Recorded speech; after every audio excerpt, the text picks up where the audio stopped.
Earnings alert now on Las Vegas Sands. Shares higher after the company reported a top-line beat, but earnings per share did fall short of estimates as international headwinds persist. Contessa Brewer here with more from the earnings call. Contessa.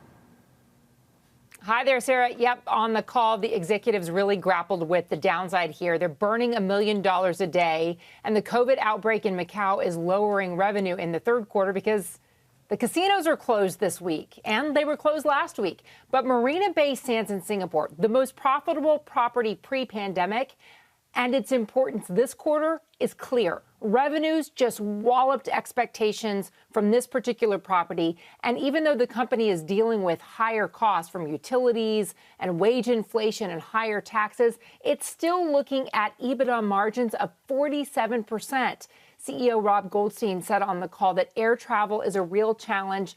It's still at less than 50% of pre-pandemic levels. But what they've seen is that the countries that are closest to Singapore have seen a big lift. And then he expects to see other Asian countries increasing the visitors that they're sending there. He says they have room to grow. Marina Bay Sands is not at capacity.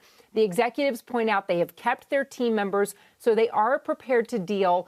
As the airport is able to bring back staff and able to add in more flights, they can deal with this surge in business, they say, unlike some of their competitors. And they think Singapore is just beginning to flex its muscle. The important thing to note here, Sarah, is that the conference business is going to be rebounding as well. And then this COVID thing with Macau, there's no real clarity about when that ends. The zero tolerance policy from China is really getting in the way of any kind of significant rebound there.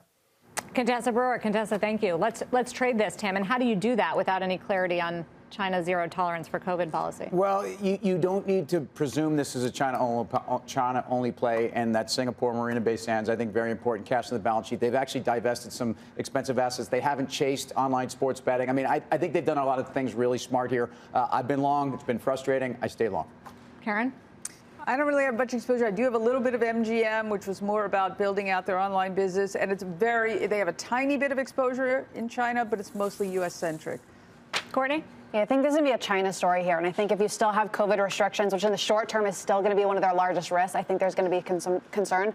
Longer term, it could look good, but short term, I'm not a buyer. Though the casinos have roared back, like so many other groups we've talked about lately, along with cruises this week.